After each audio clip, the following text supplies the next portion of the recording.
हजारो वर्षांपासून भारतावरती परकीय लोकांनी आक्रमण केले. नक्की शाहीर म्हणजे काय आणि ही शाहिरी कला नक्की काय आहे? कल्चरसाठी त्यांनी काहीतरी करावं म्हणून तो उठून बसावा असं असणारं काव्य म्हणजे शाहिरी काव्य. हा माणूस याला कन्वर्ट करतो, हे दोघं मिळून कुठल्याही धर्माचा असू दे, कुठल्याही धर्मातला माणूस कुठल्याही धर्मात गेला, दिस इज डिसमेंटलिंग इंडिया. स्पीकरचा काय फायदा होईल आणि ऑडियन्सचा काय फायदा होईल? बरं, मरगळ असो, शरीराची, मनाची, अजूनही काही सूचनाच होतो, माणूस हँग होतो, लॉक होतो. तर त्याच्यासाठी पण तुम्ही तासभर नुसता तानपुरा जरी ऐकला तुमचा ब्लॉकेज निघून जाणार.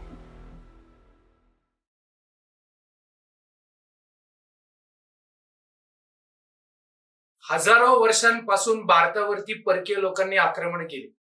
एवढी आक्रमण झाली तरी सुद्धा भारतामध्ये जो सनातन हिंदू धर्म आहे तो टिकला.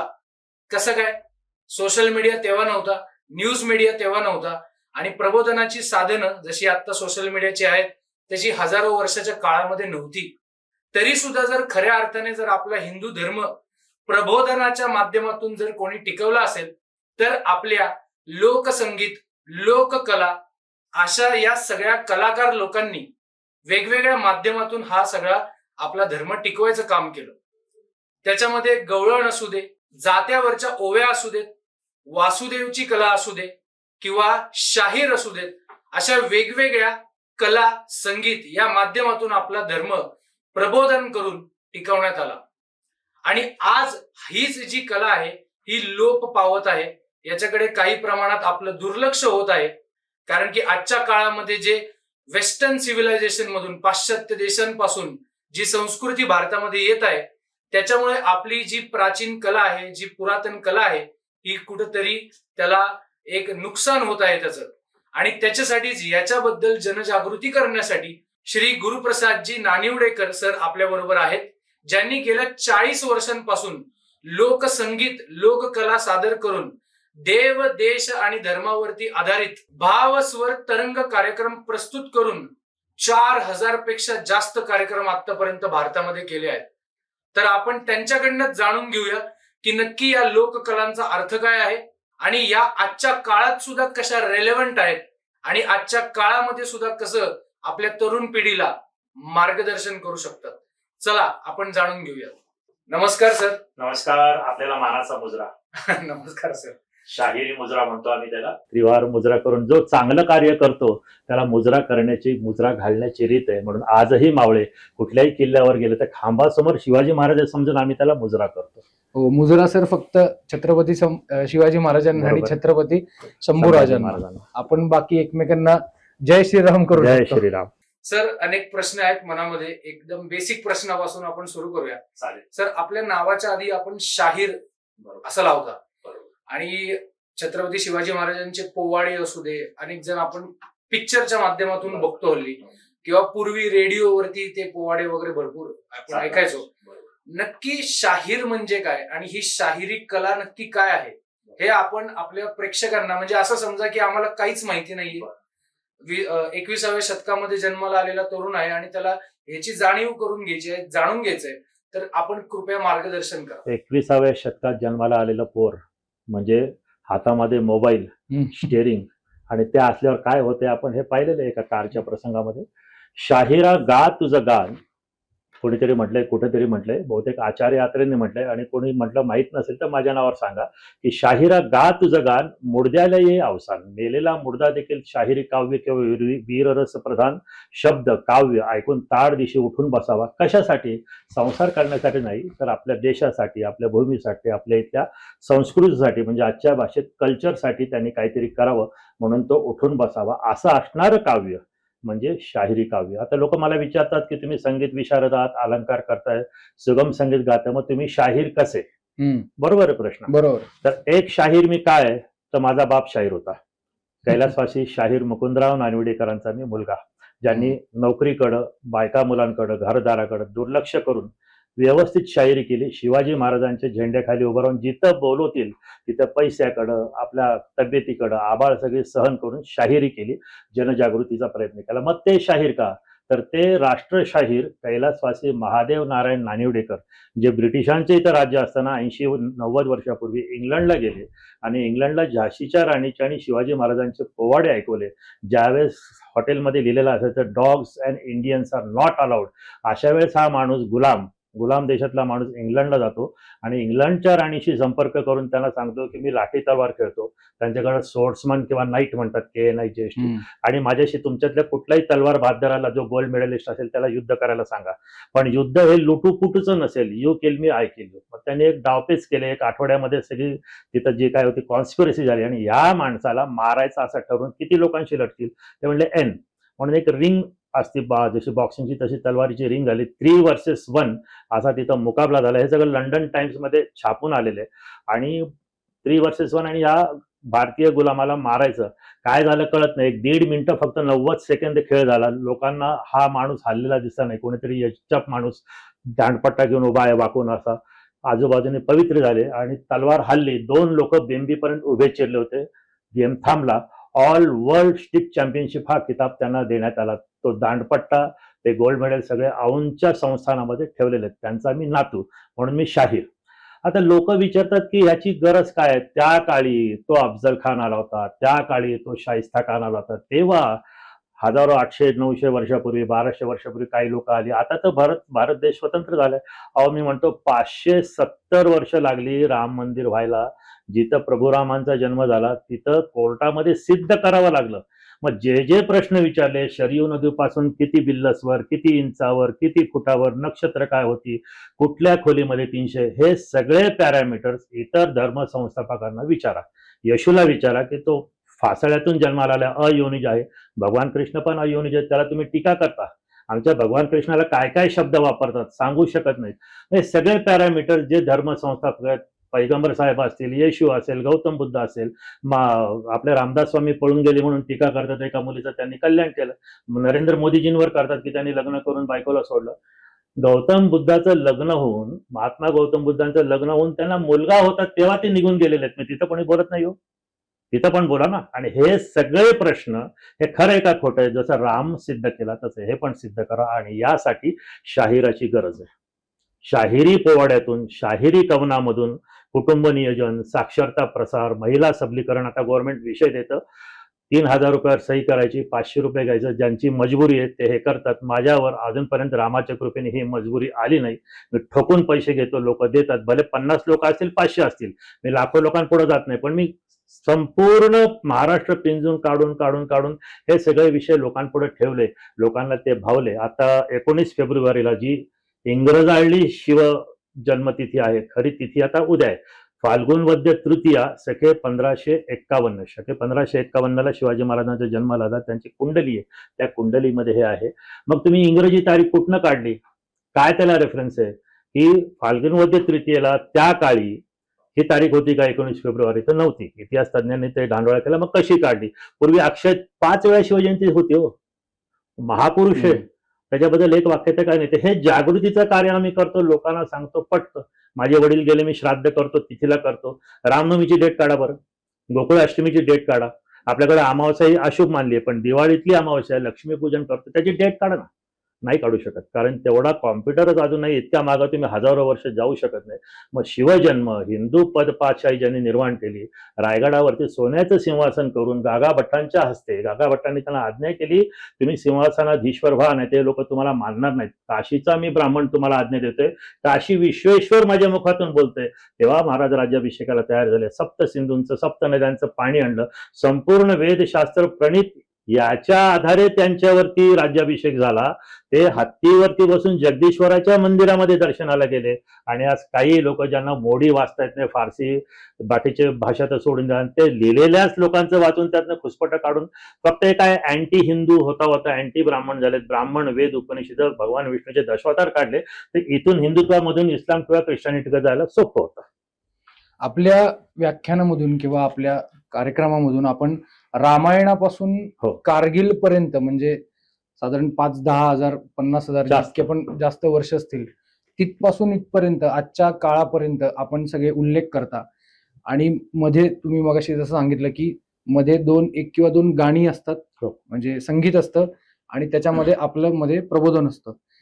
तर हे नक्की कसं तुम्ही सगळं जुळवून आणता, त्याची थोडीशी माहिती मी द्या. अतिशय प्रांजळपणे नमूद करतो की माझ्याहून खूप चांगलं गाणारे खूप लोक आहेत. ते नुसते कलाकार आहेत. उपजीविका म्हणून मी पण आणि ते पण दोन पैसे घेऊन आपली कला देतो. गदिमांनी पण पैसे घेऊन अभंगवाणी दिली, पण काही काही अभंग किंवा गीत रामायणामुळे ते अजरामार झाले. नवे नवे त्यांना आधुनिक वाल्मिकी असं म्हटलं गेलं त्या गीत रामायणामुळे. तसं गायन करीत असताना नुसतंच आपण 4 गाणी गायली. प्राचार्य शिवाजीराव भोसले माझ्या अनेक गुरूंपैकी आहेत. लोकांच्या लक्षात ते किती मोठे, बाप रे काय व्याख्यान झालं.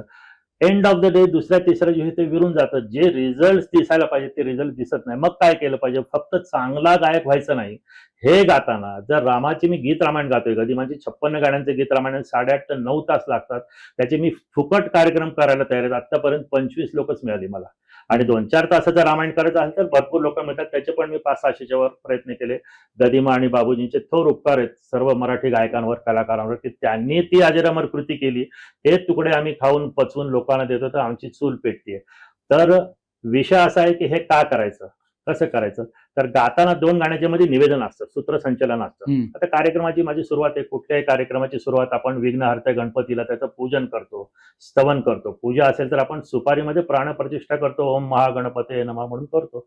शाहिरी कार्यक्रमाची सुरुवात किंवा माझ्या कार्यक्रमाची सुरुवात मी गणाने करतो. गण म्हणजे काय? आमच्यामध्ये असलेला जो आत्मस्वरूप गण आहे, अव त्वं माम अव भक्तारम अव दातारम अव श्रोतारम, तू दश दिशांचा स्वामी आहेस. तुमच्या माझं जे चैतन्य आहे तेच आहे. शिवहून शिवाची पूजा करावी. तसं मी आणि तुम्ही श्रोते वेगळे नाही आहात. मी तुम्हाला नमन करतो. दासबोधामध्ये मला रामदास स्वामींनी सांगितले की तुम्ही श्रोते जगदीशाच्या मूर्ती. माऊलींनी ज्ञानेश्वरी सांगितले. समोरचा समाज कोण होता ऐकणारा? नगर भागामध्ये ते सगळं झालं, पैठण नेवाशाला झालं. ते काय मराठी MA होते, PhD होते नव्हते. सामान्य शेतकरी होते, कामं संपून यायचे. त्यावेळेस माईक सिस्टम नव्हती. त्या नेवासाच्या मोहिनी राजाच्या मंदिरात झालं. ज्या खांबाला टेकून माऊलींनी ज्ञानेश्वरी सांगितले तो पैस खांब अजून तिथे आहे. मला भाग्य असं मिळाले की 2 सप्ताहामध्ये वेगवेगळ्या वेळेस मला त्या खांबाला टेकून बसून 3 तास भजन करण्याची संधी मिळाली. हे मला भारतरत्नपेक्षा खूप मोठे आहे. तर गण असतो. गणामध्ये गणपतीचं आवाहन करतात. गण एक काव्य लिहिण्याचा प्रकार आहे आणि गण एक गाण्याचा प्रकार आहे. जसं कोळी गीत आहे, त्याची एक स्टाईल आहे, त्याचा ठेका ठरलेला आहे. कव्वाली आहे, त्याची स्टाईल आहे, त्याचा ठेका ठरलेला आहे. टाळी वाजवून ते म्हणतात. पोवाड्याच्या धाटणी आहेत, वेगवेगळ्या 16 धाटणी आहेत, त्याचं ठरलेलं आहे. तसं गणामध्ये तुम्हाला एक वानगी दाखल दाखवतो. शाहीर म्हणतात, विघ्न हरेशा संकट नाशका प्रथम वंदन श्री. आता ही जी झील आहे, ललकारी आहे, ही सुगम संगीतात येत नाही. बाबूजींनी वापरली, अनेक संगीतकारांनी वापरली, दत्तात्रय, पण ही खास लोकसंगीताचं बाच आहे. प्रथम वंदन श्री गजानना. एवढे स्वर ऐकले की जो पेटी वाजवतो, जो शिकलेला आहे, मध्यमापूर्ण किंवा विषय, तो म्हणतो अरे यमन रक्ताला. नाही, हा यमन नाहीये. हे लोकसंगीताचा खास अर्थ आहे. जय गजवदना ही झील आहे. जय गजवदना गौरी नंदना भक्तांची ही ऐक प्रार्थना. जय गजवदना गौरी नंदना भक्तांची ही ऐक प्रार्थना. भक्तांची ही ऐक प्रार्थना. गणपतीला आवाहन कसं करतो शाहीर? आशीर्वाद दे मज गणराया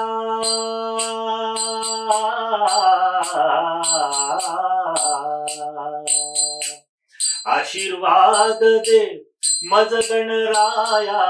कृपा छत्र असो गुरुची छाया. जिजविन कायाही लोकरंजना. जिजविन कायाही लोक शिक्षणा. हीच एक मम आसमना. जय गजवदना. आता सुगम संगीताचं झालं जय गज. लोकसंगीतामध्ये जय गजवदना हे ओरडणे जे आहे, हा जो जोश आहे, छत्रपती शिवाजी महाराज की जय असं नाहीये, छत्रपती शिवाजी महाराज की. लोकांकडनं ज्या घोषणा येतात, गर्जना येतात, त्या मग बेंबीच्या देठापासून येतात. आपला आवाज असतो. हे शाहिरी मधलं आणि सुगम संगीतामधलं फरक आहे.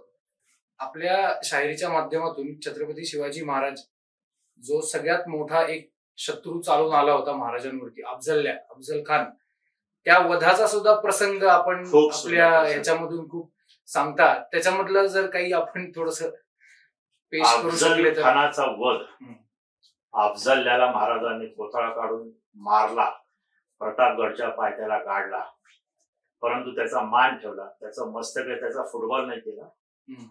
ते उन्हाळ्यामध्ये बसवलं, आऊसाहेबांपुढे जाऊन नतमस्तक झाले. त्याच्यानंतर लगेच आराम विश्रांती न करता महाराज चौफेर सुटले आणि वर्षभराचं काम त्यांनी 1 महिन्या 2 महिन्यात केलं, स्वराज्य विस्ताराचं. शाहिरांनी वर्णन केले. शाहीर म्हणजे ना नानिवडीकर, माझे वडिलांचे चुलते आजोबा. मैया मोरी मैं नहीं माखन खायामध्ये अनुपजी म्हणतात, अनुप जलोटा भजन सम्राट, की कल्पना कीजिए क्या दृश्य है, कन्हैया और मैया दोनों बैठे हैं और कन्हैया माँ के इर्द गिर्द घूमकर माँ को मनाते हैं, तारीफ करते हैं, खुशामद करते हैं, कोशिश करते हैं माँ को मनाए, माँ खुश हो जाएगी. किस तरह के गाय के. तसं मी पण लोकांना सांगतो की कल्पना करा काय झालं असेल. दुप्पाड शरीर, 6.25 फूट उंचीचा अफजल्या तिथं उभा आहे. महाराजांना येन केन प्रकारे तंबू बाहेर जाऊ द्यायचं नाही, खलास करून टाकायचं. ही सुपारी घेऊन तो आलेला आहे. ही सुपारी म्हणजे पुरुषार्थ सिद्ध करण्याचं साधन होतं. जर हे फेल केलं असतं तर त्याला परतीची वाट नव्हती. इथं नसता मेला तर तिकडे मेला असता. आणि महाराजांना पण आऊसाहेबांनी सांगितलं, मानव त्यांनी प्रत्यक्ष मनाशी खुणगाठ बांधली होती की आई भवानीवरती ग्रहण घालणारा आपल्या भावजाईला पर्व काळामध्ये कुशावर ते तीर्थावरून उचलून नेणारा, आपल्या वडिलांच्या मृत्यूला कारणीभूत असणारा शहाजीराजांच्या हा जिवंत जाता कामा नाही. कारण शास्त्रीय की कुठल्याही यज्ञामध्ये काहीतरी बळी द्यावा लागतो, नाहीतर किमान पोहळा आपण कापतो. तसा हा स्वराज्याचा यज्ञ मांडलेला आहे. आणि अफजल खानापेक्षा चांगला 32 दाताचा बोकड शोधून कुठं सापडला, म्हणून महाराजांनी त्यांना मारला. कारण त्याची जी गाज होती, त्याच्या ज्या ललकाऱ्या होत्या, त्या ललकाऱ्यामध्ये देवद्वेष्टा, कुठला देव, मूर्तीभंजक, काफरांच्या मनात धडकी भरवणारा. आणि जोपर्यंत चंद्र तारे, सूर्य नाही, जोपर्यंत चंद्र तारे तोपर्यंत ज्याचा आवाज गुंजत राहील असा हा मूर्तीभंजक, काफरांना कापणारा, मंदिरं पाडणारा अफजल अफजल आवाज येत राहील. त्याचा सत्कार करायचा होता. आणि महाराजांनी जर त्याला मारला नसता, इतिहास काय झाला असता. मी आणि वाघ, भुकेला वाघ समोर आहे. You kill me, I kill you. जर मी वाघाला मारलं नाही तर मी तो कधी कवळ देता म्हणणार आहे. तर शाहीर म्हणतात, अफजल खानाच्या समोर येऊन ठाकला, अफजल खानाच्या समोर येऊन ठाकला, खान घाली झेप शिवाजीला धरून मारण्याला, जणू घालावी झेप पतंगानं प्रखर ज्योतीला. हे अलंकार आहेत पोवाड्यातले. जणू घालावी झेप पतंगानं प्रखर ज्योतीला, शरीरानं खान धिप्पाड शिवाजी धाकला. शिवाजीच्या दसपटीचं बळ होतं खानाला, उंदरासारखा चिरडून टाकीन म्हणतो शिवाजीला. धरून मुंडकर राजाचं बगल दाबू लागला, धरून मुंडकर शिवाजीचं काठ्यात चिरडू लागला, शिवाजीच्या बरगडीत कट्यार भोसकू लागला. पण म्हटलाय त्याच्या बाच होता शिवाजी वीर जेवलेला जी जी, वीर जेवलेला जी. मग काय झालं पुढे, चिरखत मजबूत अंगाला, चिरखत मजबूत अंगाला, कट्यारीनं दगा नाही केला. खर खर खर आवाज वरच्यावर झाला, शिवराय मनी तोषला, शुभ शकुन खानानेच केला. आता करूया म्हणे डावाशी डाव आपला जी जी डाव. कारण आजपर्यंत पहिला वाद भारताने नाही केलेला आहे, पण जर तिथून दगड आली तर इथून वीट मारणार. आता करूया म्हणे डावाशी डाव आपला जी जी जी. काय डाव केला, वाघनक भोसकून खानाचा कोथळा फाडला, वाघनक भोसकून खानाचा कोथळा फाडला, आतड्याचा गोळा पोटातून बाहेर काढला, खान लवा लवा बोलला, दगा दगा दगा दगा दगा बोंबलू लागला. अल्ला अल्ला ओरडू. खरं ओरडायला कोणी पाहिजे होतो, वार कुणी केलाय. आणि ह्याला म्हणतात नाटकीपणा. स्वतः करून उतानं पडल्यानंतर सुद्धा बोंबलायचं. आणि मूर्ख आपले हिंदू याला बळी पडतात. दगा दगा ओरडू लागला, अल्ला अल्ला ओरडू लागला. सय्यद बंड्या मागणं धावला, शिवाजीच्या शिरावर पट्टा त्यानं उगारला. हा म्हणता जीवा मला आडवा त्याला भिडला, पट्ट्याचा वार त्याने वरच्या वरती तोडला. आणि तेव्हापासून म्हण आहे काय, होता जीवा म्हणून की हो शिवा वाचला आपला जी जी जी. महाराजांनी त्याला मारल्यानंतर तोफांचे बार उडविले, तोफांचे बार उडविले, सैन्य लढविले, दडवून ठेवलेले रानमाळ पाटच रक्ताचे, विजय ते सैन्य मराठ्यांचे, वंदिते पाय शिवाजीचे हाजी जी जी. वा आणि हे ऐकून सुद्धा ज्याच्या हे मुठी शब्द आवडल्या, विसरलोय मी. हे ऐकून ज्याच्या मुठी आवडल्या जाणार आहेत, हे ऐकून जो याच्यावरती शंका घेईल की 1, 2, 3 नाही, कमीत कमी 3,000 पेक्षा जास्त शाहिरांनी हे असे पोवाडे गायलेले आहेत. हे पोवाडे 150-200 वर्षापासून चालत आलेले आहेत. आणि स्वतः अफजल खानाचा वध झाल्यानंतर त्या काळामध्ये महाराजांच्या हयातीमध्ये शाहीर आगिंदास म्हणून होते. त्या आगिंदासांनी हा अफजल खानाचा पोवाडा दिला, आऊ साहेबांसमोर तो सादर केला. त्यात जर काही चुका असतील त्या दुरुस्त केल्या गेल्या आणि म्हणून ती स्क्रिप्ट, मॅन्युस्क्रिप्ट किंवा त्या काळातलं लेखन किंवा ते मुखोद्गत लोक इथून तिथं आमच्यापर्यंत आलं. अजून तो पोवाडा उपलब्ध आहे. मग हे खोटं किंवा तो अफजल खान सुफी संत होता, हवा पालट करायला आला होता आणि बामणांनी त्यांना महाराजांना भडकवलं म्हणून महाराजांनी त्याला मारलं. अरे मूर्ख आहे तुम्ही. अशा लोकांसाठी आज तुकाराम विजय तुकाराम महाराज म्हणजे काय माई गेली भूतापाशी बट्टीच्या किती वेळा सांगावं. स्वराज्य, स्वधर्म, स्वतःचं राज्य, दुसऱ्यांची निंदा करायची नाही, पण स्वतःची निंदा धर्माची कोणी केली तर ऐकायची नाही, हे सुद्धा संतांनी सांगितलं. ते सांगण्याचं काम शाहीर करतो. सर, आद्य शाहीर कोण आहेत आणि शाहिरी ही कलाचा उगम कसा झाला? गलित गात्र झालेला अर्जुन, अर्जुनाला भीमाला यांच्यावरती विसंबून त्यांचं पौरुष, त्यांचं जे काही त्यांच्याकडे शक्ती होती, मंत्रविद्या होती, गुरूंचा आशीर्वाद होता, याच्यावरती युधिष्ठिरांनी निर्णय घेतला कृष्णाच्या सांगण्यावर. सगळीकडे बॅक स्टेजला कृष्ण आहे बाय डिफॉल्ट, की युद्ध करायचं. कारण 5 गावं मागितली, ती 5 गावं सुद्धा देत नाही. वल्गना केलं ते किंवा शपथा घेतल्या त्या अर्जुनाने आणि भीमाने, की ज्या हाताने द्रौपदीला हात लावला, ज्याने हात लावला तो हात, ज्याने मांडीवर बस म्हणलं ते, तर ती मांडी फोडणार, तो हात तोडणार, वगैरे वगैरे वगैरे. काय होतं, युद्ध ठरलं आणि अर्जुन म्हणतो भगवान श्रीकृष्णाला की मला घेऊन चल. त्याची सुरुवात आहे धर्मक्षेत्र.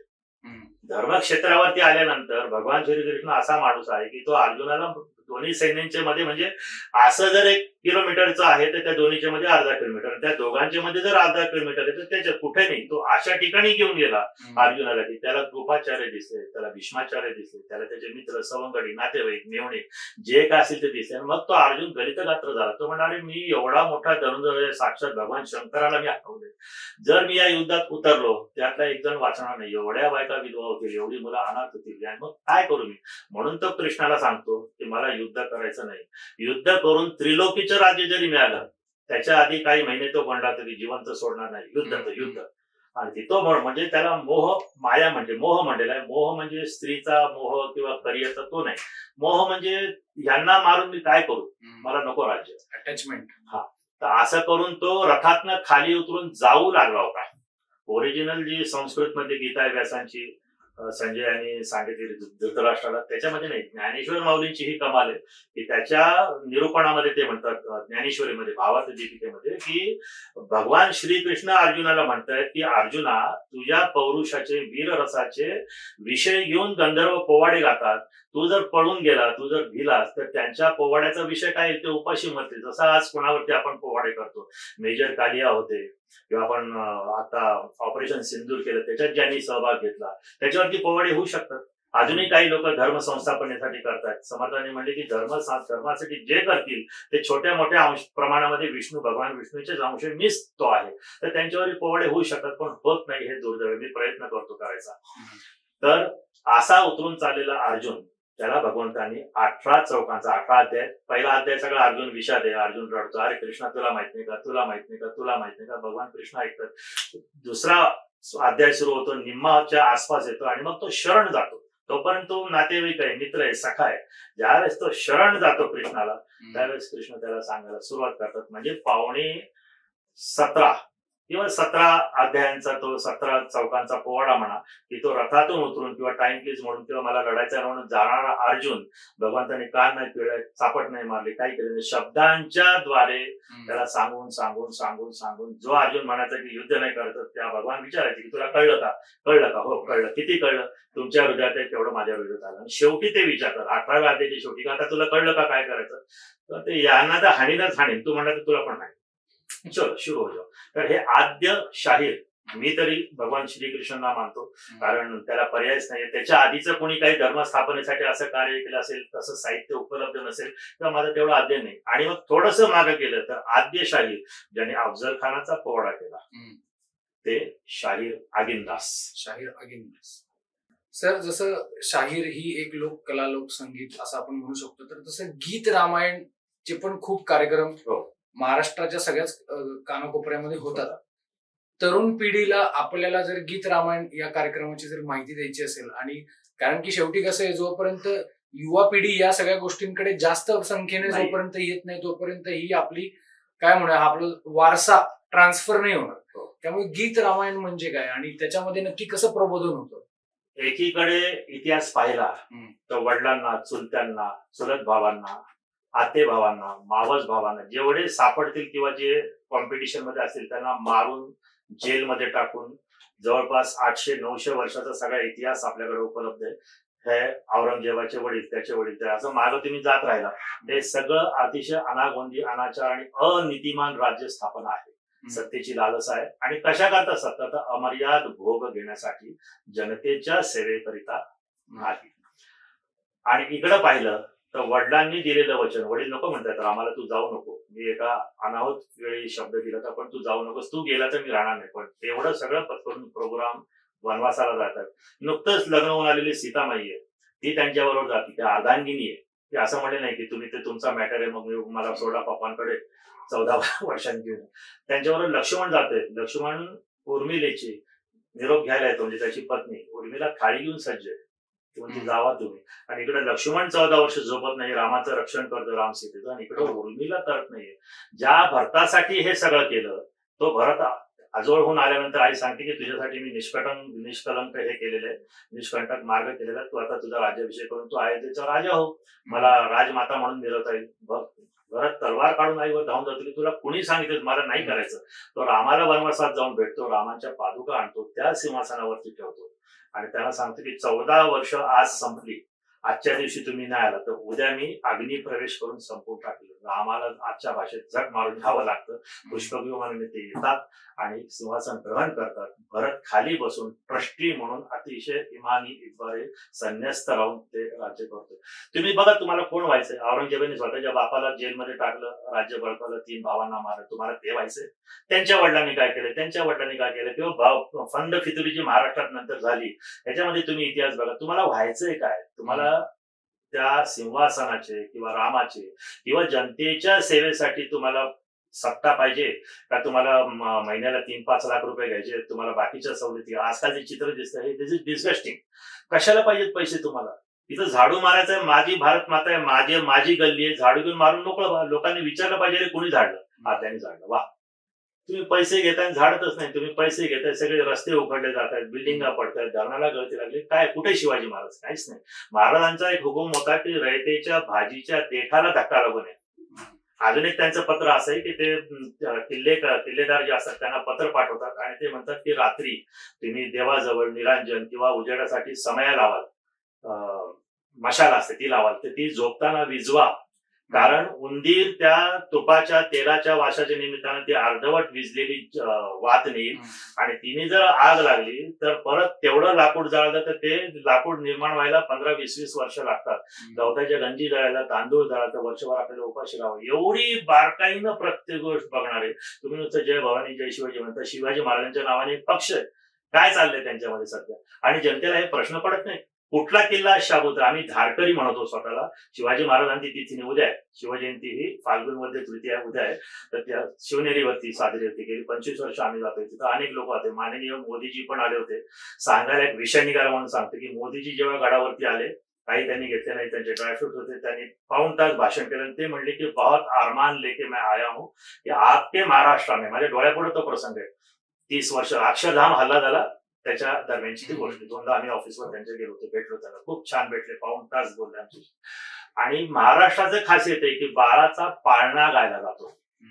जू बाळा जू रे जू असं गायला जातो. तर कोणी माता भगिनी असतील तर मला शिवाजी महाराजांचा पाळणा ऐकायचा आहे. काही मोडक्या तोडक्याच्यात काही खेड्यातल्या स्त्रिया आल्या, आमच्या आजी, त्यांना बोलता येत नव्हतं, बोलकं झालं, तो आल्या त्या किल्ल्यावर, त्यांनी गायलं, खूप छान, टाळ्यांचा कडकड झाला, 500 लोक होती. पण इतका व्यस्त असणारा मंत्री तो म्हणला की तुमची परवानगी असेल, माझी मातृभाषा मराठी नाही, पण मी प्रयत्न करतो शिवनेरीवरती जिथं शिवाजी महाराज जन्माला आले तिथं नाही गायलं तर मी कुठं गाणार, म्हणून मी छोटा पाळणा गाऊ का. आणि त्यांनी 12-14 कडव्यांचा, हातात कागद नाही काही नाही, शिवाजी महाराजांचा पाळणा अप्रतिम गायला.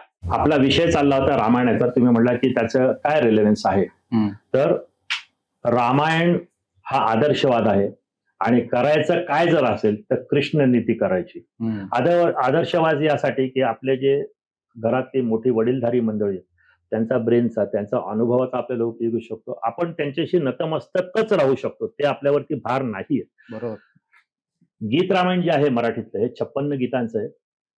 एक साधारण 22-23 कॅरेक्टर्स, सीता असेल, कौशल्य असेल, राम, रावण, अशांच्या मुखातून रामायण आपल्याकडे येतं. त्या प्रत्येकाच्या अंतःकरणात चाललेली खळबळ, रामाविषयी असलेली श्रद्धा, रामाला कौशल्याविषयी काय वाटतं, सीते, हे इतकं सुंदर गदिमांनी लिहिलंय. आणि जितकं सुंदर म्हणजे एखादं बाळ आहे आणि त्याला एक रेडीमेड ड्रेस आणावा तो परफेक्ट बसावा, तशाच चाली बाबूजी स्वरतीर्थ कैलासवासी सुधीर फडकेंनी लावलेलं. ते जवळपास आता 75 वर्ष झाली असतील. आकाशवाणी पुणे केंद्रावरनं सादर झालं. मला वाटतं ते 16 भाषांमध्ये ते ट्रान्सलेट झालेले आहे. आणि त्या कन्नड असेल, संस्कृत असेल, हिंदी असेल, याच्यातून पण ते होतं. जो गायक कलाकार आहे त्याला गीत रामायणातलं कुठलंही गाणं बसवणं, ते गाणं एक चॅलेंज आहे. कारण क्या बोलती तू, आती क्या खंडाला, किंवा डमडम डिगा डिगा, किंवा रमाया वस्तावया, किंवा शांताबाई, हे गाणाऱ्यांचंही काम नाहीये. त्याच्यामध्ये गळ्यामध्ये स्वर असावे लागतात, मुरक्या, हरकती, जमजम, हे जे सगळे गाण्यातले प्रकार आहेत ते सगळे सिद्ध हस्त संगीतकार गायक बाबूजींनी वापरलेले आहेत. साधं पहिलंच तुम्ही जर गाणं घेतलं तर श्रीराम, ह्याला जी आस आहे ती नसेल तर श्रीराम असं नाही येते, श्रीराम,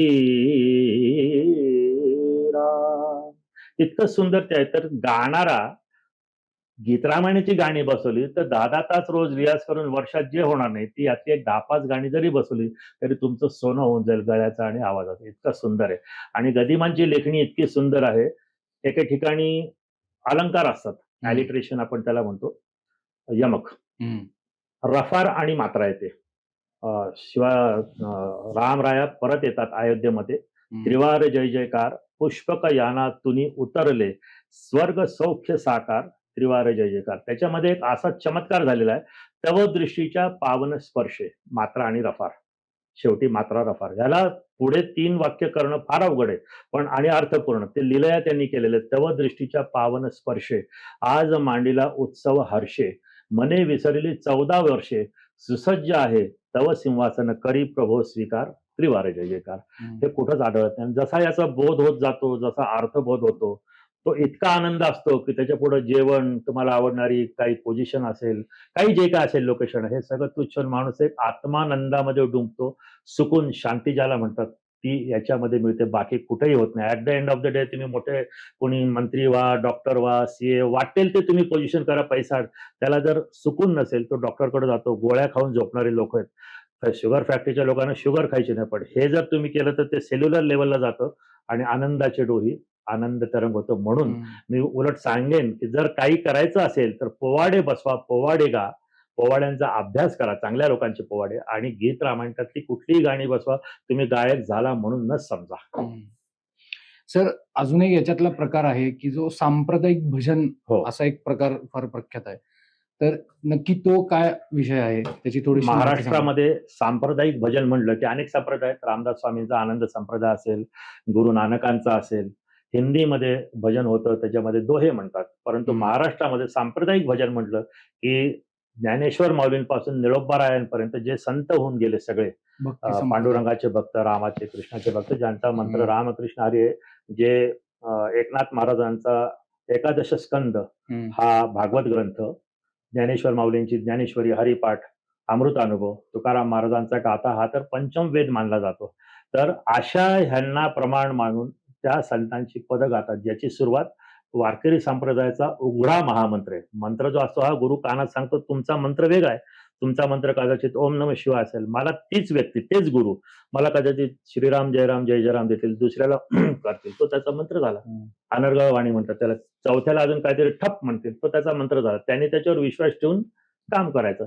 तर जय जय रामकृष्ण हरी या महामंत्राच्या गायनानं वारकरी संप्रदायाच्या सांप्रदायिक भजनाची सुरुवात होते आणि त्याला पंचपदी असं म्हणतात. त्याच्यातला एक काहीतरी आपण थोडस आपल्याला खूप काम सोपं करून दिलेलं आहे.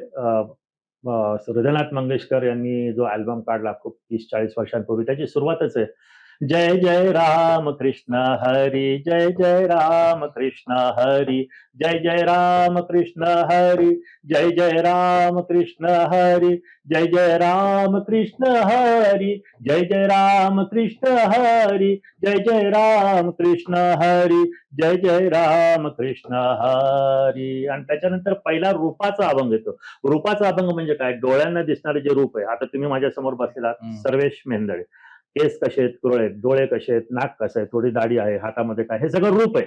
मी वर्णन करताना किंवा मी चित्रकार जर असेल तर कमीत कमी स्ट्रोक्स मध्ये, जसं गणपती म्हणले की एक सोंड आणि एक सुळा आणि एक कान, झाला गणपती, ओळखू येतो. तो शंकर नाही, तो डायनासॉर नाही, काही नाही, तो गणपती आहे. वीणा काढायची, सतार काढायचे तर एक दांडा भोपळा, एक खेळा तार, आणि एक तार काढली की तो तानपूर आहे, तो गिटार नाहीये, सरोद नाहीये, तो तबला नाहीये, असं तसं ते रूप आहे. त्याच्यानंतर पहिला रूपाचा अभंग जो त्या हृदयनाथ मंगेशकरांनी लतादीदींनी गाऊन अजरामर केला, भारतरत्न गान कोकिळा स्वर सम्राज्ञी लतादी, सुंदर ते ध्यान उभे विटेवरी,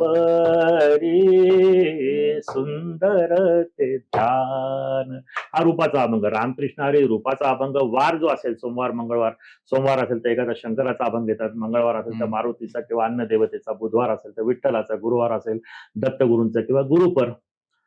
तू माझी माऊली, हा एक आहे.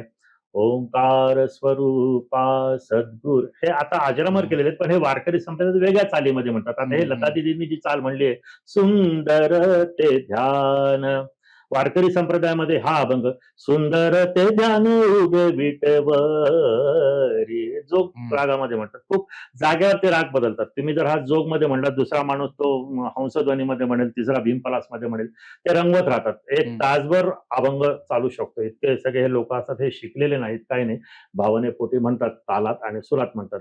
वाराचा अभंग होतो, एक तत्वज्ञानाचा अभंग होतो, ज्याच्यामध्ये समजा नको ब्रह्मज्ञान, आत्मस्थिती भाव, मी भक्त तू देव ऐसे करी, एवढंच आहे. एखादी गवळण होते.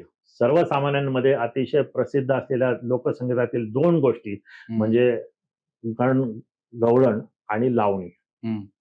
लावणी म्हणल्यानंतर लावणी आचार्य किंवा लावणीमध्ये ज्यांनी खूप मोठं काम केलेलं आहे, प्रत्येक तमासगीर पायऱ्या चढताना कानाला हात ज्यांच्या नावाने लावतो ते म्हणजे पठ्ठे बापूराव.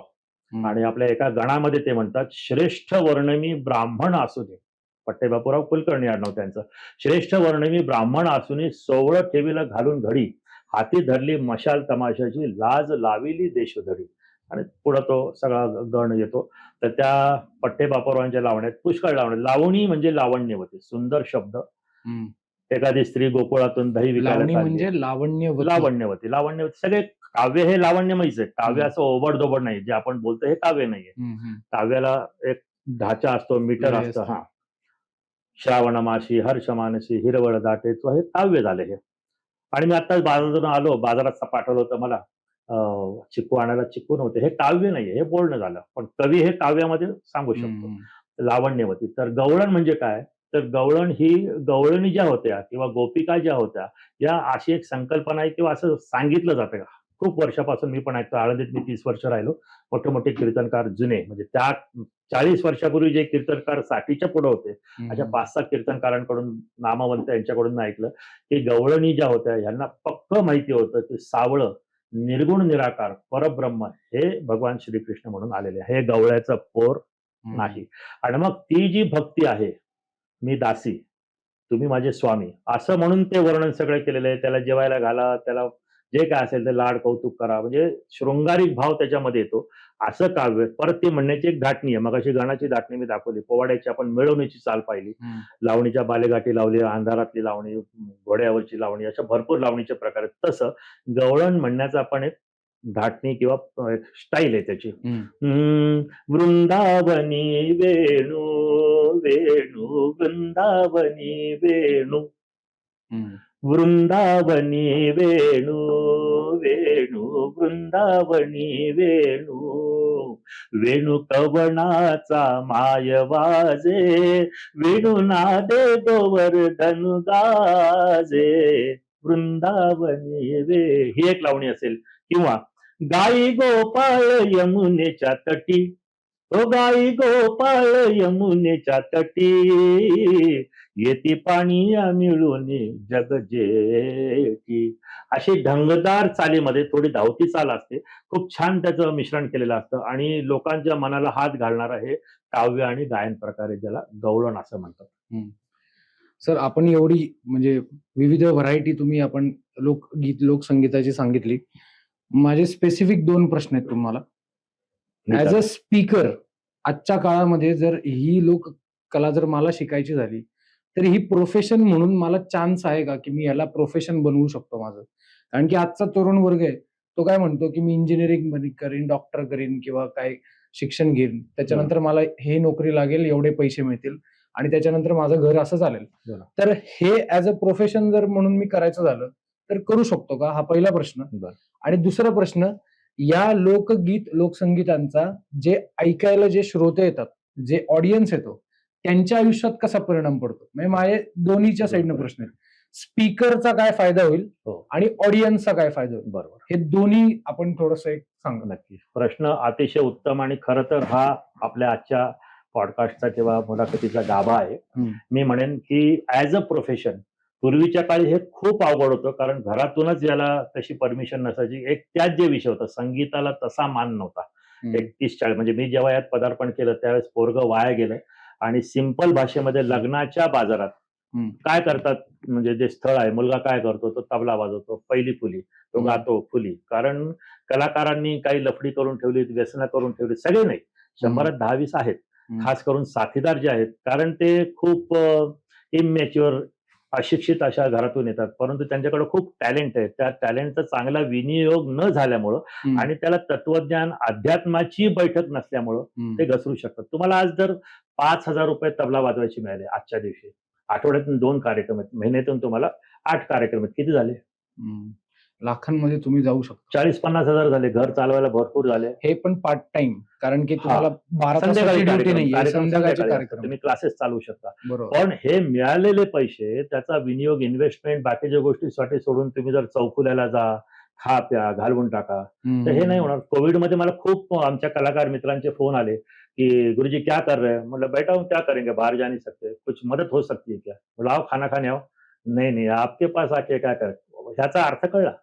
आपके पास आके क्या करेंगे म्हणजे मी शुद्ध शाकाहारी आहे, त्याला चिकन खायचंय. जिथं आपल्याला डाळ तांदूळ खायची मारामार झाली, तर फोन असे आहेत की 3 महीना हो गया ड्रिंक नहीं लिया, 4 महीना हो गया गुटखा नहीं खाया, एक 100 रुपया, 100 रुपयासाठी एवढ्या बंदोबस्तात तो यायला तयार आहे. मी दिले नाहीत अर्थात. तर हे सगळे जे आहेत हे शाप बीप काही नाहीत.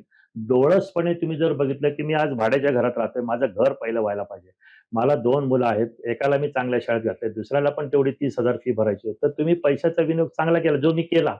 माझ्या वडिलांनी शाहिरी केली, म्हणजे प्रेमाचे अनेक प्रतीक आहेत, पण माझे आई वडील आहेत, त्या माऊलींनी बघितलं की आपल्या नवऱ्याला शाहिरीचा छंद आहे, तो बाकी काही करत नाही, सिगरेट नाही ओढत, तंबाखू नाही खात, बाकी काही करत नाही, तो शाहिरी करतो, शिवाजी महाराजांचे पोवाडे गातो. पोवाडे नसेल तेव्हा दत्तभजन म्हणतात, दत्तभक्त होते ते. तिने ते बघून, आपल्याला 3 मुलं, तिने आयुष्यभर 34 वर्ष जॉब केला. 6व्या वर्षापासून ती गणेशाचं व्रत करते. तिचे वडील गेले रावळगाव चॉकलेटला, 100 चॉकलेटला ती चांदी गुंडाळी की 3 पैसे मिळायचे. आज तिला 30-40 हजार रुपये पेन्शन आहे. तो जॉब नसता केला तर आमचं काय झालं असतं. म्हणजे हे प्रेमात तिने अजिबात त्यांना डिस्टर्ब केलं नाही. ते यायचे जायचे, 10 दिवस यायचे नाही. आईनी जॉब केला, आमचं शिक्षण, लग्न, कार्य सगळं जे आहे ते तिने केलं. पण हे सगळं करत असताना जसा पैशाचा विनियोग नाही केला, तो पैसा नसेल तर संसार होणार नाही. त्या बाईंनी कुठवर हे करायचं. शाहीर नानिवडेकर जे इंग्लंडला गेले, नानिवडेकर, हे इंग्लंडवर आल्यानंतर छाती सगळी सोन्या चांदीच्या बिल्ल्यांनी भरली होती, पण 6 महिने नवरा घरात नव्हता. कसं काय त्या माऊलीने घर चालवलं. आल्यानंतर ते स्वतःच्या पत्नीला, म्हणजे माझी चुलत आजी, तिला म्हणले की बघ मी आलो असं. ते म्हणले चुलीत घाला, वाण्याचे 100 रुपये द्यायचे, तो रोज मला टोचतोय, ते द्या पहिले. म्हणजे दिस वॉज द रिस्पॉन्स. आणि तो काय अयोग्य असं नाहीये, जग कौतुक करेल, पण घर जर आहे तुमचं, तुम्ही संसारी आहात, तर ते प्रथम कर्तव्य, ह्याच्यातून नसेल भागत, तुम्ही साईड बाय साईड दुसरं काही करा, जॉब करा, शाहिरी किंवा कला कुठली करा, पण घर भागत असेल किंवा घर भागवायचं हे त्याचं प्रथम कर्तव्य. हा एक भाग आहे. रामायण असो, शाहिरी असो, ह्याला पूर्वीपेक्षा खूप चांगले दिवस आहेत, कारण मीडिया. अर्थात मी मीडियाचा खूप वापर नाही केला. लोक मला विचारतात की तुमची एखादी व्हिडिओ, एखादा कार्यक्रम काहीतरी पाठवा. मी म्हणतो एकदा तुम्ही ट्राय करा, 5-25,000 रुपये घालवा, मी लिहून देतो, तुम्ही परत मला बोलवणार. जसा फॅमिली डॉक्टर असतो तसा एखाद्या सोसायटीचा, एखाद्या संस्थेचा, एखाद्या उत्सवाचा, स्वामी समर्थ महाराज पुण्यतिथी ज्या पादुका आहेत ताडगावकरांच्या, हे माझं जवळपास 38वं वर्ष आहे मी तिथं गायचं. आता 15 एप्रिलला तो कार्यक्रम होणार आहे. माझ्याही लक्षात नव्हतं, ते आठवण करून देतात. 35 वर्ष झाली, तू आता सिनियर आहेस. 38 वर्ष, 40 वर्ष होतील आता मला. खडकीला राम मंदिर आहे, जिथे मी लहानाचा मोठा झालो. तिथं आमच्या घरामध्ये एक फार मोठा हादसा झाला, आपण येऊ त्याच्याकडे. तर तिथं हे माझं जवळपास 28वं वर्ष आहे. आपल्या शारदा हॉटेल आहे प्रभात टॉकीजच्या समोर, म्हणजे वन वे येतो आपण, असं येतो आणि कॉर्पोरेशनकडे जातो. तिथं दक्षिण मारुती मंदिर आहे. तिथं मी 11 वर्ष गाऊन सोडून दिलं, कारण रस्ता आहे, बसेस थांबतात, ट्रॅफिक जाम होतं, गायची मजा नाही. लोकही असे नसतात, येतात 2 गाणी ऐकतात जातात. तर हे सगळं प्रतिकूल परिस्थितीमध्ये केलं. माझं भागलं का, तर माझ्या कुटुंबियांच्या आणि माझ्या गरजा खूप कमी होत्या. आज मोबाईल असेल तर तुम्हाला ₹1000 त्यासाठी काढावे लागतात. तुमचा फ्लॅट असेल 2-3 हजार सोसायटी काढावी लागते, गाडी आहे, पेट्रोल आहे. पण हे सगळं अतिशय चांगल्या रीत्या कलेमधून आज होऊ शकतं, प्रोव्हायडेड तुमच्याकडे कला इंटॅक्ट पाहिजे आणि you should be a man of principles. मला काय करायचं नाही, जसं मला विचारतात लोक, काय काय गाता तुम्ही? म्हणलं कव्वाली सोडून सगळं गातो. कव्वाली नाही गायची, कारण आहेत त्याची, तुम्ही या, सांगतो तुम्हाला, किंवा कार्यक्रम अटेंड करा, तुम्हाला कळेल यात कव्वाली बसतच नाही गायची आपल्याला कव्वाली. पण माझ्याकडे एवढा स्टॉक आहे की तुम्ही 1 तास 3 तास जर कार्यक्रम माझा आज ठेवला तर 30 दिवस मी रोज वेगवेगळे जॉनर मध्ये तुमच्या पुढे गाऊ शकतो. आज गायलेलं परत मी 29 दिवसात गाणार नाही. म्हणजे रोजची जर 18-20 गाणी 22 गाणी जर धरली 3 तासाची, तर एवढी मटेरियल आपल्याकडे, तेवढं ऐकायची कोणाची क्षमताच नाही. तर खूप चांगली आहे कला. कला तुम्हाला भगवंताकडे नेते. एक श्लोक आहे, कुणीतरी विचारलं, नारदाने विचारलं की बाबा तुमचा ऍड्रेस काय, मला तुम्हाला भेटायला यायचं. ते म्हणले तिथं क्षीरसागर मध्ये मी आहे, सर्पावरती पौडलेलं आहे. ते जाऊन आले, तिथं नाही. खूप शोधलं भगवंताला, त्रिलोकात नाही सापडलं. मग एकदा ते सापडले. का हो तुम्ही खोटं बोलत? मग तेव्हा तो श्लोक आला असेल की भगवंत म्हणतात, नाहम वसामी वैकुंठे, मी वैकुंठात राहत नाही. ना अहम वसामी वैकुंठे योगिनाम हृदयनच, जे योगी प्राणायाम करतायत, कपालभाती करतायत, ध्यान करतायत, त्यांच्या हृदयात तिथं पण मी नाही. मग तुम्ही आहात कुठं? नाहम वसामी वैकुंठे योगिनाम हृदयनच मद भक्ता, माझे भक्त, मद भक्ता यत्र गायंती, माझे भक्त जिथं गातायत, कंसामध्ये तालासुरात आचारशील असे भक्त, येडे बागडे नाहीत. मद भक्ता यत्र गायंती तत्र तिष्ठामी नारदा, नारदा मी त्यांच्या दारात, त्यांना काही त्रास होऊ नये म्हणून मी तिष्ठत थांबलेलो आहे. आणि माझ्या 40 वर्षाचा 4000 कार्यक्रमांचा अनुभव आहे की 5 पैशाला मला कोणी फसवलं नाही. माझ्या कार्यक्रमात कधी लाईट गेली नाही. माझ्या कार्यक्रमात दारुडे होते, इतर लोक होती, अनेक जाती धर्माचे लोक होते, पण माझ्या कार्यक्रमात कधीही त्यामुळं व्यत्यय आला नाही, कारण तेथे भगवंताचं अधिष्ठान आहे. मी म्हणतो मला कचरा कोंडीवर बसवा, मी गातो. लोक काय भगवंत येणार तर लोक ती जाडकेपती, मी गातो त्याच्यासाठी. तर असा जर भाव तुमचा असेल, त्याची सेवा करायची, गंगा बहते, तुम्ही पाप धुवायला जा, नाहीतर वॉटर वर्क्स मधून पाणी घ्या, नाहीतर अजून त्यात कत्तल काय, नाहीतर रक्त सोडा, गंगेला काही फरक नाही. तुम्ही ठरवायचं गंगेचा विनियोग काय करायचा. तसं कला ही तुम्हाला देते. भीमसेन जोशी, लताजींना, कलाकारांना भारतरत्न सुद्धा मिळाला. भीमसेनजींबद्दल बोलताना लोक काही विषय झाले तर ते घ्यायचे का? जे कलेबद्दल बोला ना, 16-16 तास माणूस रियाज करायचा. लता दिदींबद्दल बोलताना ते पॉलिटिक्स, त्यांच्या गाण्याबद्दल बोला. 60व्या-70व्या वर्षी ती बाई गात होती, 60 वर्ष शिखरावरती, ह्याच्याबद्दल बोला तुम्ही, काय काय त्यांनी झेललं असेल. तर कला ही खूप चांगली आहे. गीत रामायण तुम्ही गावा, पोवाडे गावा, म्युझिकल जॉनर भरपूर आहेत, 51 जॉनरचे तुम्ही त्याचा अभ्यास करू शकता. आणि आजचा समाज, आजची स्थिती ही कलाकारांसाठी कधी नव्हता एवढा हा सुवर्ण काळ आहे. त्यामुळे तुम्हाला बाकी काही व्हायचं नसेल तर तुम्ही कलाकार व्हा. तुम्ही स्वतः जगाल आणि कलेच्या द्वारा दुसऱ्यांनाही जगवाल, आनंद द्याल, अशी ही कला आहे. आणि ऑडियन्ससाठी ऑडियन्स, सवाई गंधर्वला कर्नाटकचे मुख्यमंत्री यायचे, सवाई गंधर्वला इंजिनियर्स येतात, सवाई गंधर्व ऐकायला डॉक्टर्स येतात. पाश्चात्य देशांमध्ये माझे खूप आता मित्र झालेत, तिथं जाऊन जाऊन मी जवळपास 38 वर्ष सवाई गंधर्वलाही जातोय. तर युरोपातून, एक थोडस मध्ये इंटरप्ट करतो, आजच्या काळामध्ये आपण बघितलं असेल लाईव्ह कॉन्सर्ट चालतात, काही फॉरेनचे कलाकार येतात आणि ते धांगड धिंगा डीजे वगैरे, आणि त्याला हजारो नाही लाखो रुपयाचे तिकीट विकत घेतले जातात. बरोबर. त्या कार्यक्रमामध्ये मी तिकीट घेऊन तिकडं जाणं वर्सेस मी एक असं लोकगीत, लोककला या कार्यक्रमाला उपस्थिती ठेवणं, कोणता जॉनर आवडतोय तो 1 मिनिट मुद्दा बाजूला आहे, तो विषय बाजूला ठेवूया.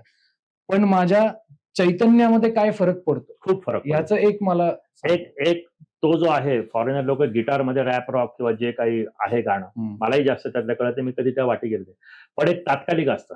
एक तुम्ही बुस्टर आता तुम्हाला बॉक्सिंग मध्ये बघितलं असेल किंवा ह्याच्यामध्ये ती बसते सेलेना किंवा कोण असेल मार्टिना, त्यांना काहीतरी खायला देतात, तेवढ्यापुरती ती एनर्जी असते. आणि मलखांब करणारा, सूर्यनमस्कार घालणारा हा तसाच राहतो शेवटपर्यंत. 20व्या वर्षापासून 60व्या वर्षी गोटी बंद शरीर असतं.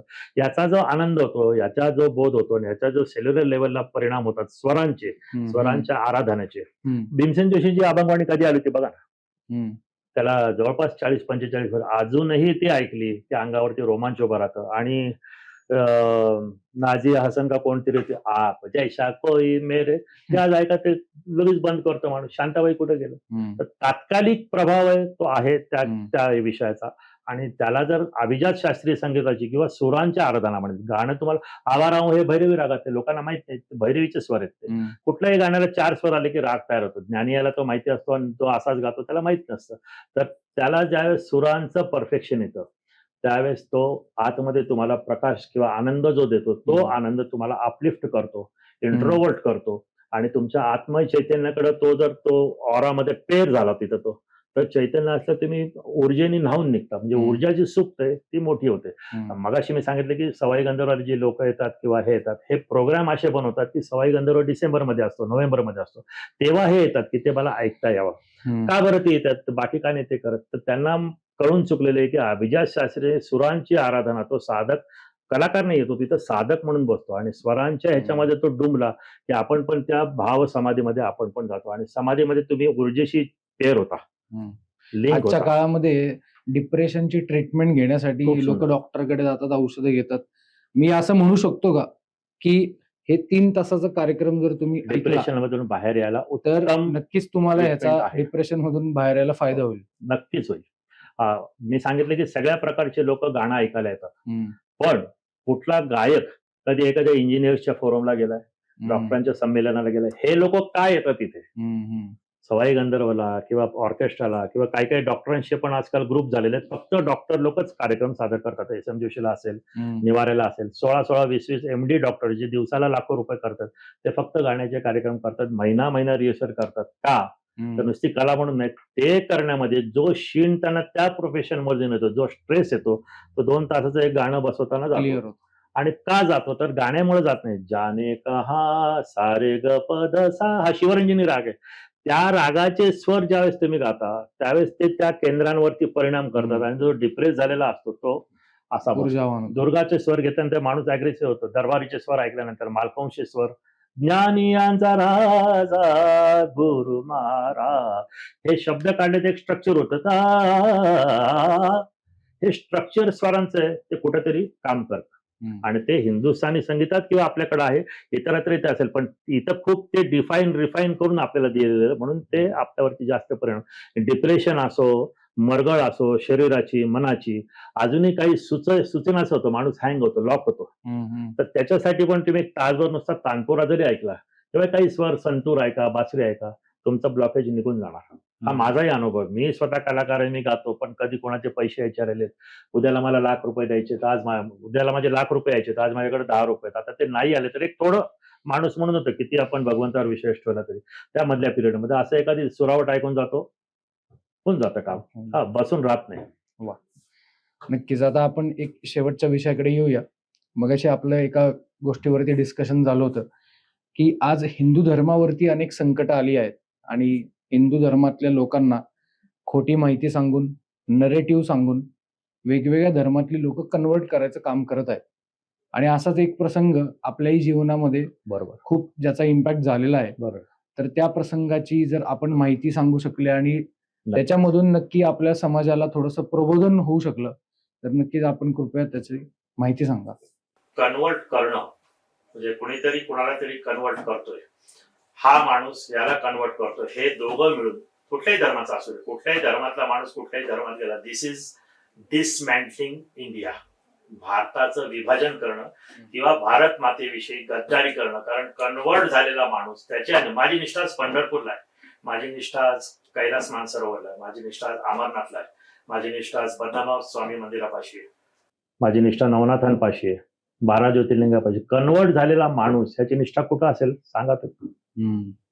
तो खचित त्याला आवडणार नाही राम मंदिर झालं, खचित त्याला आवडणार नाही काही. कन्वर्ट का करतात? हे विष पेरून गेले ब्रिटिश आणि हे हुशार लोकांनी, इतर धर्मीय आक्रमक जे गोड शब्द वापरतात म्हणजे मुस्लिम, यांनी विचार केला की कधीतरी आपलं राज्य इथून जाईल, आपण गेल्यानंतर हे सुखाने राहता कामा नये. का हे विचार येतात? आणि हे विचार जिथं येतात तिथंच त्या धर्माचं फेल आहेत, ते धर्म फेल आहेत. तुम्ही जर दुसऱ्याचं कल्याण चिंतू शकत नसाल, तुम्ही दुसऱ्याला जर आनंद होईल असं कार्य करू शकत नसाल आणि येन केन प्रकारे विहिरीत पाव टाकून कन्वर्ट झालीत, पैसे देऊन कन्वर्ट झालीत, पोरी बाया देऊन कन्वर्ट झालीत, दारू पाजून कन्वर्ट झालीत, मारून मुटकून कन्वर्ट झालीत आणि मारून मुटकून जरी कन्वर्ट नाही केली तर त्यांना खलास केले. गोव्याला हात कचरो खांब आहे बघा, जाऊन त्याचा इतिहास, इन्क्विजिशन वाचा तुम्ही. हे सगळं कुठल्या धर्मात बसतं? जे बोलायचं म्हटलं तर मोठी दंगल होऊ शकेल म्हणून बोलत नाही, परंतु सुज्ञाशी सांगणे न लगे लोकांना कळून जाईल. आमच्या घरामध्ये प्रसंग असा झाला की एकीकडे वडील माझे शिवाजी महाराजांचे पोवाडे गात आहेत, जे जाज्वल्य हिंदुत्व. शिवाजी महाराज आणि हिंदुत्व हे वेगळं होऊ शकत नाही. बरोबर. ग्रँड डफ नावाचा एक इतिहासकार होता, त्याला लाखो प्रणाम आहेत. त्याला काय कळलं जे आज आपल्या लोकांना कळत नाही? तो म्हणतो छत्रपती शिवाजी महाराज अँड समर्थ रामदास वर 2 bodies but 1 soul. They were 1 soul. Shivaji महाराजांनी तलवार उचलले वगैरे. तर माझ्या घरामध्ये वडील जाज्वल्य शिवभक्त, शिवाजी महाराजांचे भक्त, पोवाडे गायचे. त्यांनी पोवाडे लिहिले, गण लिहिले. ज्ञानेश्वर माऊलींच्या जीवनावरती 5 तासांचा पोवाडा दिला. तो गायला पण छाती पाहिजे, तेवढं पाठांतर कधी होणार? त्याचे 2-1.5 तासाच्या 2 कॅसेट्स आम्ही केल्या होत्या, त्या आळंदीमध्ये प्रकाशित पण केल्या, 1000 कॉपी सेट काढलेले कपले. आणि आई माझी गणेश भक्त. अशा घरामध्ये, आळंदीला आमचं घर आहे, आई शाळेमध्ये शिक्षिका होती, अशा घरामध्ये शिवप्रकाश मुकुंद नानिवडेकर, माझा सख्खा 3-4 वर्षांनी लहान भाऊ, आम्ही पाथरकर चाळीमध्ये राहायचो, खडकीला, अजून ती चाळ आहे. तिथे काही कुटुंब होती कन्व्हर्टेड ख्रिश्चन, त्यांच्या घरी फादर, पास्टर, ब्रदर, सिस्टर्स यायच्या आणि संडेला सॅटर्डेला प्रेयर मिटिंग्स व्हायच्या. मला जशी संगीताची, आमच्या घरात संगीत आहे नानिवडेकरांच्यात, माझे चुलते, बाकी सगळे गाणं, दत्तगुरू हे चालतं. तर त्याला वेस्टर्नची आवड होती. तो आर डी बर्मनचा गिटारवर फिरावायचा, तो कोंगो बोंगो वाजवायचा, कॉर्ड्स वाजवायचा. आता आम्हाला कळते कॉर्ड्स, पण तेव्हा तो 35-40 वर्षापूर्वी तो त्याच्यात एक्सपोर्ट होता. मग त्याला मुद्दाम हे बोलवून न्यायचे. 2-3 वर्ष बरं आपल्याकडे घरात असे संस्कार नाही, हमारे मी नाही करते. तुम्ही जर तिरंगा जर 15 ऑगस्टला कोणाला लावायला दिला, अशी लोक आहेत, हमारे मी नाही लगाते, कोण बोलतं असं, अशी लोक आहेत. आपल्या घरात तसं काही नाही. आम्ही क्रिसमसला त्यांच्याकडे जायचो, दिवाळीला ते आमच्याकडे यायचे, ईदला आम्ही शिरकुर्मा खायचो, या विश्वासाने की ते नॉनव्हेज त्याच्यात घातलं नसेल. आज जे मीडियामुळे झालेलं आहे की ब्रेडमध्ये काय करतात, थुंकतात वगैरे, असेल तर आम्हाला माहित नाही. दृष्टीआड सृष्टी. हे उघडकीला कधी आलं की माझी बहीण लग्न झाल्यानंतर परत आली आणि राखी पौर्णिमा होती, नवीन लग्न झालंय, जावई घरी आलाय आणि त्यांची प्रेयर मिटिंग, तो काहीतरी बोंगो वाजवत होता. त्यांना जायचं, ताई म्हणल्या, अरे प्रकाशला बोलव. 2-4 वेळा हाका मारला तर तणतणत आला आणि बहिणीने, ताईने ओवाळायला घेताना त्यांनी ते तबक असं उडवलं, धाड दिशे, एकदम पिक्चरमध्ये जसं होतं सीन, सगळं हळद कुंकू ते गेलं आणि ओवाळलं नाही. ते काय, मी तुझा भाऊ नाही का, काय तुमचा तो हत्तीच्या मुडक्याचा गणपती? हार्ट अटॅक आले घरामध्ये, हार्ट अटॅक. वडील जे अहोरात्र गुरुचरित्र वाचतायत, वर्षातून 2दा गाणगापूरला जातायत, त्यांचे गुरु होते रमानंद सरस्वती, तिकडे ते जायचे, सेवा द्यायचे. तिथं हा पोरगा म्हणते की तुमचा 3 तोंड्या दत्त, ती कुत्तरडी सगळी शेजारी, कसला देव आहे तो? They are Demi God's. आणि मग मी राहत असं मला कळलं की काहीतरी फाउंडेशन मध्ये आपल्या गडबड झाली. जावई गेले, सगळं झालं आणि एक आठवडाभर घरामध्ये हॅवॉक झाला आणि he was strongly converted in his belief. This is a conspiracy. त्याचे काही व्हिडिओज आम्हाला आता सापडले 2 वर्षामध्ये. त्याच्यामध्ये तो सांगतोय की मी रोमॅटिक हार्ट डिसीज म्हणजे संधिवाताने आजारी होतो, कुणीतरी जाऊन तिथं प्रेयर केली. अरे पण 6 MD डॉक्टर्स तुला ट्रीटमेंट देत होते. बहीण माझी ठाकूर सावदेकरला दत्त मंदिरापाशी कामाला होती, ती रोज 108 प्रदक्षिण अक्कलकोट स्वामी मठात करत होती. आई गणपतीचा अथर्वशीर्ष 11 वेळा म्हणत होती. वडील गुरुचरित्र वाचत होते. हे सगळं डॉक्टरांचा उपाय, वैद्यांचा उपाय, हे सगळं नाही. फक्त कोणीतरी येऊन एकदा प्रेयर केली आणि तू बरा झाला का? आणि असं असेल तर ससूरमध्ये चला, डेथ वॉर्ड आहे आपल्या इथं, कॅन्सरच्या सिपला आहे, तिथं झाला, करा प्रेयर. माझ्या टाकल्यावर म्हणलं ते सांग, चल मी ख्रिश्चन होतो. नाही. आणि तो घरात 1 वर्ष राहिला, बायबल वाचायचा मोठमोठा. आमचा विरोध बायबल वाचणारा नाहीये, आमचा विरोध येशूची भक्ती करणारा आहे. आम्ही म्हणतो की 33 करोड आमच्या उरावरती आहेत. एक दोन अजून आले काही फरक पडत नाही. पण माझा साबण चांगला तुझा नाही. तू तुझा येशू चांगला सांगू शकतो, पण तू दुसऱ्याच्या फेतना हे चुकीचं आहे, हे असं आहे, हे बंडल आहे, हे बोगस आहे, कृष्ण रेड्डीबाज आहे, रामाने रावणालाच मारत, तो देव होता तर त्याला का नाही त्यांनी, हे सगळं तुझा अभ्यास काय आहे? आत्ताचा जो पोप होता, मोदी भेटायला गेले, तो व्हीलचेअरवर होता ना. स्वतः पोप व्हीलचेअरवर तर गेले, ते किती पोप गेले. ज्या समतेच्या गप्पा तुम्ही मारता ते इतर धर्मामध्ये पण बोला. किती लोक पोपच्या पोझिशनला गेले, किती लोक बाकीच्या ह्याच्यामध्ये गेले, मौलाना वगैरे, नाही जाऊ शकत. पण हे सगळं इथं बोलतो कारण आपण उत्तर देत नाही. हे जर दुसऱ्या घरात झालं असतं तर तांगड्या तोडल्या असत्या. आपण काही केलं नाही. पोलीस कंप्लेंट करायला गेलो, खानोलकर साहेब म्हणून होते, ते वडिलांना म्हणाले की शाहीर गणपती येऊ घातलेला आहे. पोलीस कंप्लेंट केली, हे सगळं झालं. त्या वर्षीचा गणपती होणार नाही, इतकं प्रचंड हे पेटेल. आणि दुसरी माहिती, त्या दरम्यान 3-4 महिन्यात आम्ही सगळं संशोधन केलं, तर त्यावेळेस कळलं, 87 ची वगैरे गोष्ट असेल, की मध्य प्रदेशमध्ये मिनिस्ट्रीज ऑफ क्राइस्ट म्हणून एक एनजीओ आहे.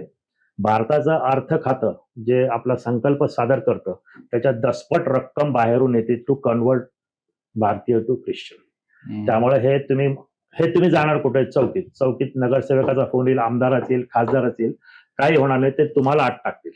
आणि पोरगा म्हणतोय तुमचा की मला यांनी म्हणजे आम्ही ज्यांच्यावरती आरोप करतोय की यांच्यामुळे झालं, दिखती बात आहे. पण पोरगा म्हणतो, तो प्रोटेक्ट करतो, नाही यांचा काही, मी झालो, मला येशू दिसतो, मला बोलतो, मला हे करतो, येशू माझा आहे, मी येशूचा आहे, बस तुम्ही कोण आई बाप? मी त्याचा भाऊ नाहीये.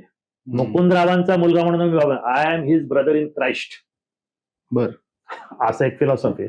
आणि हे सगळं मूळ जे येशूची लोक आहेत त्याच्यापेक्षा हे खूप पंत, उपपंत वगैरे वगैरे वगैरे निघालेत. प्रचंड पैसा येतो. त्यामुळे आज माझी आई अंथरुणाला खेळलेली आहे. त्यांनी जे काय झालं ते झालं, पण जवळपास 70-1 लाख रुपये आईचे त्यांनी गायब केले. 70 लाखाच्या आसपास दागिने आणि पैसे मिळून. आईने तिचं पेन्शनचं एटीएम कार्ड दिलं होतं. आईला स्ट्रोक आल्यावर मी आईला इकडं आणलं आणि मग आम्ही चौकशी सुरू केली. का काय, तुझ्या हातात अंगठी होती, कुठे गेली माहित नाही. तुझ्या हातात पाटल्या होत्या, कुठे गेल्या माहित नाही. मग तू माझी मिसेस गौरीला दिले का? नाही. ताईला दिले का? नाही. प्रकाशला दिले का? आठवत नाही. त्याची मिसेस आहे टीनाला दिले का? आठवत नाही. काही लग्नाला ती जात होती तेव्हा मागितले का तिने? हा, एकदा दिले होते. मग देऊन टाकले का परत पाहिजे? देऊन नाही टाकलं परत. मग दिले का तिने? नाही. म्हणजे तिला ही भीती आहे की सगळं ओपन झालं तर ती पण, हे पण ठीक आहे, ते सगळं गेलं. आमचं ऑब्जेक्शन आहे की तू ख्रिश्चन हो, तू जॉब कर, तुझं कुटुंब, तुझी मुलं बायको बघ. तुम्ही बाहेरचे पैसे घेऊन सेंटर्स चालवून हिंदू धर्म कसा नालायक आहे, अंधश्रद्धा कशा आहेत, जे काही तुम्ही सांगताय ह्या तुमच्या धर्मात त्याच्यापेक्षा जास्त आहेत. आपल्या इथे करंगली लावून दगड उचलतात. मी तुम्हाला 100 गोष्टी दाखवतो इतरातल्या. करा बरं तुम्ही तिथं नाही जात हे लोक. इथं येतात, बरं ठीक आहे, त्या दूर होतील नाही होतील, पण कन्वर्ट करून दुसऱ्यांना शिव्या घालून ही लोक जी यांना नोकऱ्या मिळतात का? कन्वर्ट झालेल्या लोकांची कंडिशन काय आज? खराबच आहे. ते सामान्यच आहेत. कुत्र विचारत नाही यांना. अरब तिकडच्या देशातले आपल्या देशातल्यांना मानतच नाहीत. कन्वर्टेड लोकांना ते ओरिजिनल मानतच नाहीत. ना घरका ना घाटका अशी अवस्था झाली. आणि हे सगळं कन्व्हर्शनचं प्रकार वाढत वाढत वाढत जर गेलं, आज तुम्ही छत्तीसगडला बघा काय चाललेलं आहे, आज मिझोराम, नागालँड, हे सगळे बाहेरचे, केरळमध्ये बघा, दिस इज डिसमॅन्टलिंग इंडिया.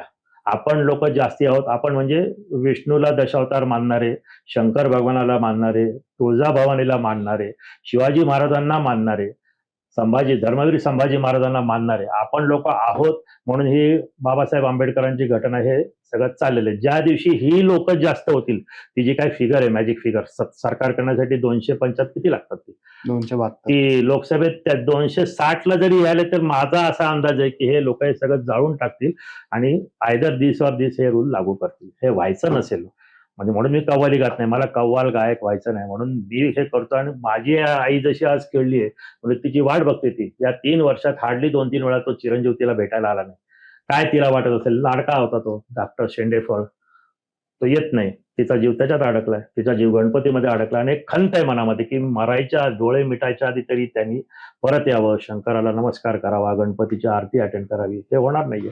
तर हे परत कुठल्या घरी होऊ नये, कुठल्या घरामध्ये असा सीन होऊ नये की कुठला तरी मुलगा येतो, मुलगी येते आणि आपल्याला येड्यात जमा करते. आणि काय आहे तुमच्या थोतांडे, वाईट गोष्टी प्रत्येक धर्मात आहेत, आपण त्या काढू शकतो. हिंदू धर्माने खूपशा काढलेल्या आहेत.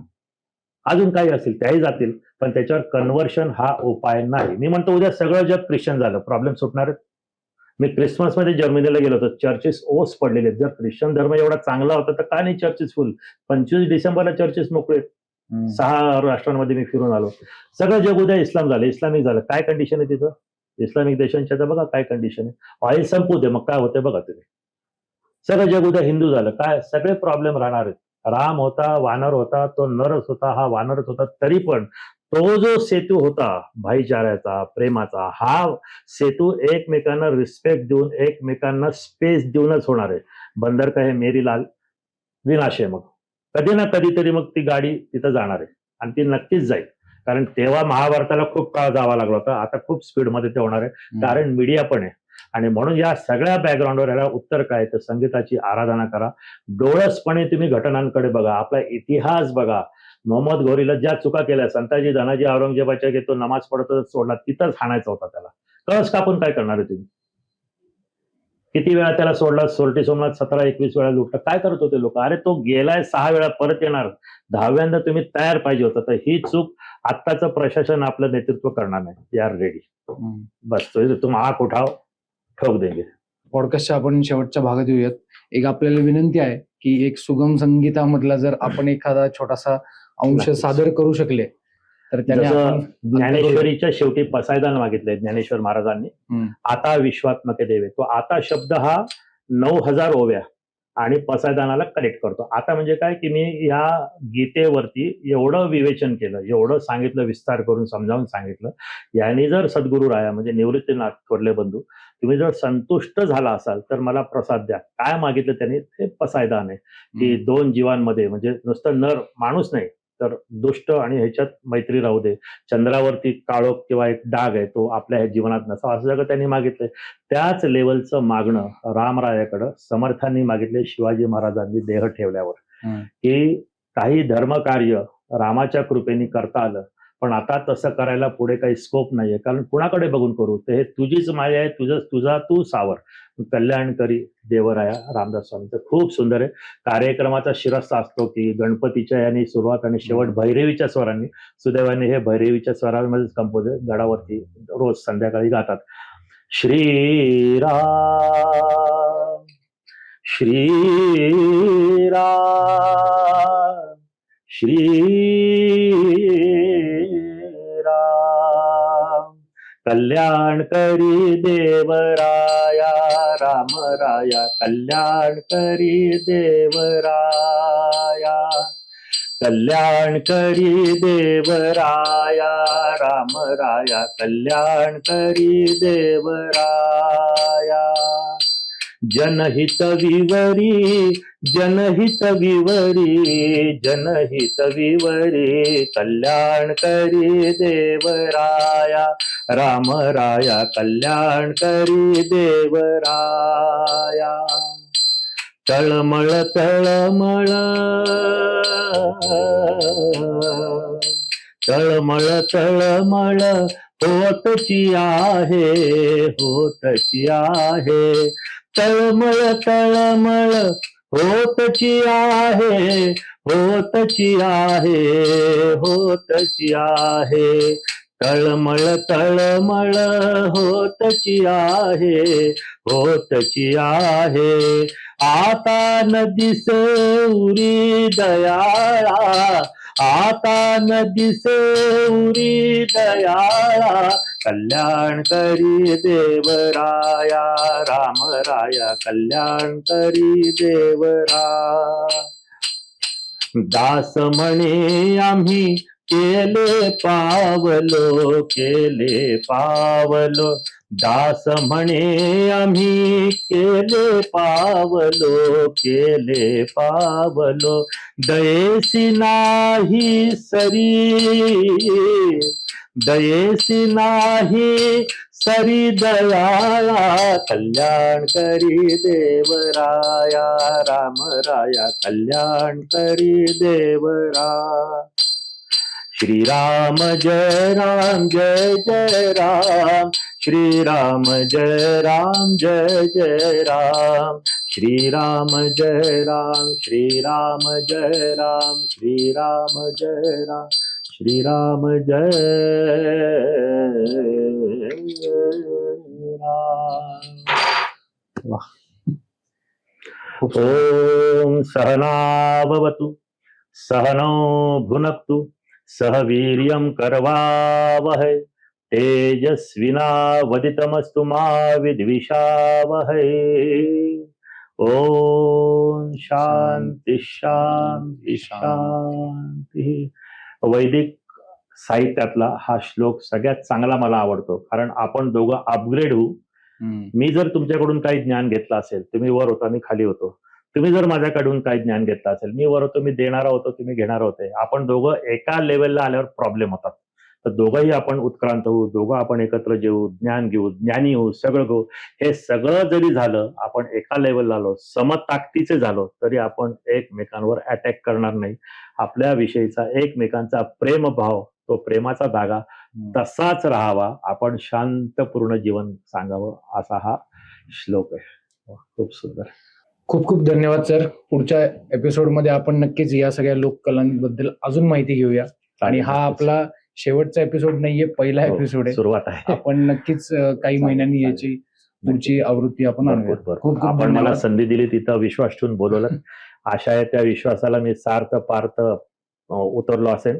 आणि माझ्या या मुलाखतीतून किंवा माझ्या सांगण्यातून कोणाला तरी दोन शब्दाचं इन्स्पिरेशन आणि काही एखादा माणूस कलेकडं, रामभक्तीकडं किंवा भारत मातेच्या सेवेकडे वळला, हे माझ्यासाठी फार मोठं आहे. धन्यवाद. धन्यवाद. जय श्रीराम. जय श्रीराम.